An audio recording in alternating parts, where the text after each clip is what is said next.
내가 죽게 생겼다. 잠깐만.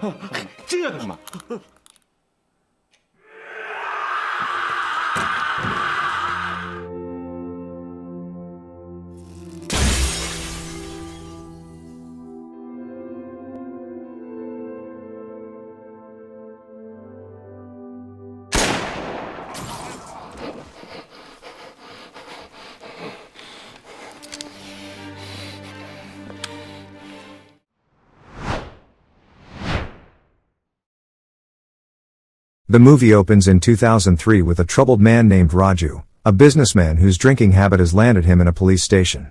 Even while in custody, he mocks and irritates the officers, forcing them to keep him handcuffed. After a while, his friend Juban arrives to bail him out, and together they leave the station. Outside, Raju calls his young daughter to wish her a happy birthday. But shortly after, he mysteriously vanishes without a trace. His friend desperately searches everywhere, but Raju is nowhere to be found. The next day, Raju awakens to find himself locked inside a small, windowless room. He has no idea where he is, how long he will be kept, or why he has been abducted. The room contains only a bed, a bathroom, and a television. His meals are passed to him through a small hatch in the door, and oddly, the same dumplings are served to him every single day. Over time, Raju begins to lose hope of ever leaving. Days stretch into weeks, and weeks into years. Accepting his grim reality, he starts writing his thoughts in a diary to preserve his sanity, while also marking his arm to keep track of each passing year. He even begins carving a tunnel through the wall, desperately searching for a way out. One day, while watching television, he sees a shocking news report. His wife has been brutally murdered, and he is the prime suspect. His blood samples and fingerprints were found at the crime scene. Stunned and broken, Raju attempts to take his own life, but his captors prevent it. Whoever has imprisoned him does not want him dead, they want him alive, suffering in isolation. To cope with his endless confinement, Raju starts training his body, practicing fighting techniques against the walls of his prison. Over the years, his once frail body transforms into something strong and disciplined. Now, he clings to a single purpose in life, to escape this nightmare and discover who is behind it. After nearly 15 years of imprisonment, Raju's only goal is clear: to escape and find the person responsible for his captivity. He spends years chipping away at the wall of his room, and just when he's close to completing his tunnel, a strange gas fills the chamber. He loses consciousness and wakes up, this time not inside the room, but outside in the real world. He finds himself on the rooftop of a building, confused and overwhelmed by the sudden freedom. In his pocket, he discovers a wallet filled with money and a mobile phone, left intentionally by his captors. Whoever released him has a reason, and Raju knows this is only the beginning of a larger game. Having survived for years on nothing but dumplings, his first act as a free man is to eat a proper meal. He wanders into a small restaurant, where he meets a kind young woman named Vidyo, who works there. She notices his strange behavior and frail condition, and despite her suspicions, she offers him food and a place to rest. Later, when Raju collapses from exhaustion, Vidyo takes him to her home. There, she discovers the diary he had written during his captivity. Reading his story fills her with empathy, and she decides to help him uncover the truth behind his mysterious imprisonment. Together, they begin investigating Raju's past. Through fragmented records, they learn that when he was only 3 years old, he was separated from his family under unclear circumstances, leaving many unanswered questions about his early life. Driven by vengeance and determination, Raju sharpens his focus.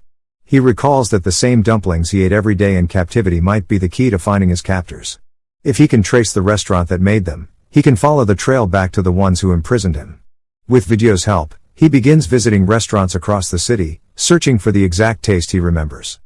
After days of searching, Raju and Vidyo finally track down the restaurant that had been preparing the dumplings he ate for 15 long years.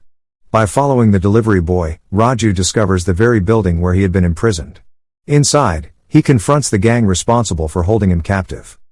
Raju captures their leader, a man named Park, and subjects him to brutal torture. From Park, he learns that the gang's twisted business involves abducting people, locking them away, and feeding them for years before eventually discarding them. However, Park admits that he himself doesn't know the true mastermind behind Raju's case. He has only heard a mysterious voice giving orders through recorded messages. Just as Raju is about to escape with the audio recording, more gang members storm the room. A violent battle erupts, and though Raju manages to kill them all, he suffers serious injuries in the fight. Barely conscious, he stumbles out of the building and collapses on the street. A passing stranger helps him into a taxi, but as the man leaves, he calls Raju by his real name. That single moment confirms it. This man is somehow connected to his abduction. Raju and Vidyo attempt to track him down, but the man vanishes without a trace. Frustrated but determined, Raju turns to a cyber cafe, where he digs deeper into the mysterious figure. There, he learns shocking details. His captor had undergone plastic surgery, altering his appearance completely, and carries a distinctive mark on his hand. Without this knowledge, Raju would never recognize him. When Raju returns to Vidyo's apartment, he finds her tied up and surrounded by Park's men. The gang had come for revenge, and Park is still desperate to make him suffer. But instead of begging for his life, Raju faces him with fury, prepared to fight until the end. At that very moment, another man arrives, someone carrying a suitcase full of cash, offering Raju a bargain. Leave Park alive, and he can walk away with the money. Raju decides to let Park live, taking the suitcase of money instead. But the mystery only deepens. Using the clues he's gathered so far, he traces his captor's background with Vidyo's help. As Vidyo digs through old school records, she discovers that the mysterious man studied at the very same high school as Raju and his childhood friend Juban. Curious, Raju and Vidyo visit the school, hoping to uncover something more. While there, they learn of a former student named Lee Soo-wan, who had committed suicide years earlier. Though details are scarce, his death seems connected to the past that ties all of them together. Soon, Raju finally comes face to face with his captor, Woojin, a wealthy and powerful man who has been orchestrating everything from the shadows. Woojin taunts Raju, reminding him of their shared history from school days. Old memories resurface, and Raju realizes that something he once said about Woojin may have caused a scandal. Back in school, Raju had seen Woojin in a compromising situation with his own sister, and gossip spread like wildfire. As rumors twisted the truth, Woojin's sister became the target of ridicule, eventually leading her to commit suicide. That single rumor destroyed Woojin's world, and now, decades later, he has devoted his entire life to planning this elaborate revenge. The revelation shatters Raju, but his suffering is far from over. Woojin intends to break him completely, and he has chosen Vidyo as the weapon. In a shocking twist, Woojin reveals that Vidyo is actually Raju's daughter, whom he has unknowingly fallen in love with. All the manipulation, the hypnosis, the chance meetings, and the bond they shared, was carefully engineered by Woojin to maximize Raju's torment. Devastated by the horrifying truth, Raju pleads for Woojin's mercy, but Woojin only smiles coldly. He has achieved what he wanted, Raju's complete emotional and psychological destruction. As Woojin leaves, his loyal bodyguard intercepts Raju. A brutal fight breaks out, with Raju fighting for his life. Just when it seems the bodyguard has the upper hand, Vidyo intervenes, and together they manage to kill him. Raju, however, is left broken, not just physically, but mentally, haunted by the realization that his love was an unforgivable sin planted by his enemy. Woojin delivers his final blow in the cruelest way. He sends Raju a gift box and instructs Vidyo to open it. Horrified, Raju begs her not to, screaming in desperation. He falls to his knees before Woojin, pleading for mercy and swearing he will keep the truth hidden from Vidyo forever. He promises to become Woojin's slave, even humiliating himself by licking his shoes, if only he will spare her from knowing the secret. When words aren't enough, Raju takes a pair of scissors and cuts out his own tongue, silencing himself forever, punishing the very mouth that spread the rumor years ago.